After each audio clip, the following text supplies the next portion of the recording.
আসসালামু আলাইকুম। মাশাআল্লাহ মাশাআল্লাহ। আপা, আপনার মেয়ে তো মাশাআল্লাহ অনেক সুন্দরী। আপনি আবার এত কিছু খাওয়ার আয়োজন করছেন কেন? এত কিছু করার দরকার কি ছিল? কোনো ঝামেলা হয়নি। আগে মিষ্টি মুখ করেন তো। আপনি আমাদের বাড়িতে প্রথম আসছেন আর আমি এইটুকু করতে পারবো না? আমার ছেলে আপনার মেয়েকে কোথায় যেন দেখছিল, এক দেখায় আপনার মেয়েকে পছন্দ করে ফেলেছে। আপা, আপনার মেয়েটাকে আমাদেরকে দিয়েন। আমাদের বাড়িতে আপনার মেয়ের যত্নের কোনো কমতি থাকবে না। আপা, আপনার ভাই মেয়েকে কাউকে দেখায় না। আমার মেয়ে অনেক ছোট, এখনো লেখাপড়া করতেছে, বাড়ির কাজ কাম কিছুই পারে না। কি যে বলেন আপা!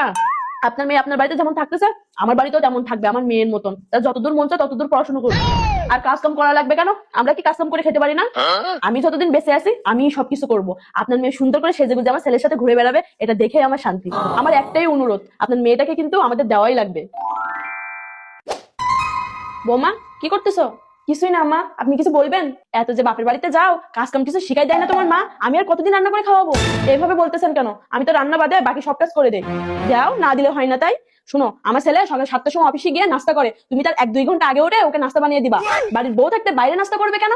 ছেলে অনেক কষ্ট করে মানুষ করছি, এবার আমাদের একটু সেবা যত্ন করো।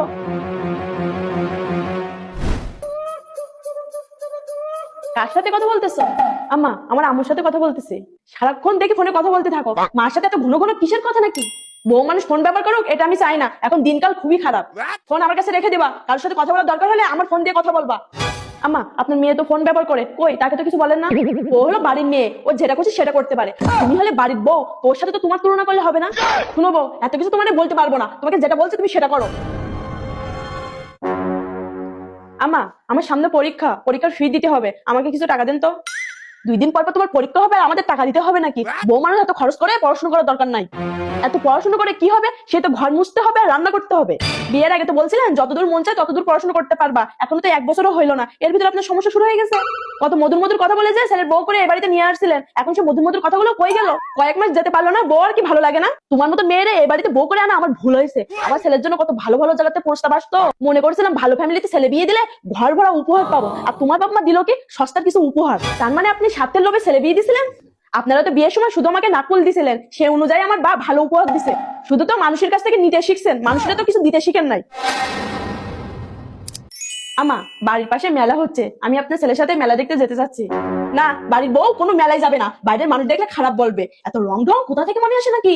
আপনার মেয়ে তো আরো 1 ঘন্টা আগে মেলা গিয়ে বসে আছে, তাহলে আমি কেন যেতে পারবো না? আর আমাকে নিয়ে এত সমস্যা কেন আপনার বলেন তো? এত অসুবিধা থাকলে বলে দেন, আলাদা হয়ে যাবো। কি? আমার ছেলেকে নিয়ে আলাদা হয়ে যাবে মানে? জামাই কি বাপের বাড়ি থেকে নিয়ে আসছো নাকি যে এত সহজে বলে দিলা? ছেলে অনেক কষ্ট করে মানুষ করছি, বিয়ের পর বউকে নিয়ে আলাদা থাকার জন্য নাকি? এতটা সহজ না। তোমার ভালো না লাগলে এই বাড়ি থেকে বের হয়ে যাও। আমার ছেলে বউ হারালে বউ পাবে, কিন্তু মা হারালে মা তো কখনো পাবে না। কথাগুলো শুনে যে খুব গাজালা করতেছে।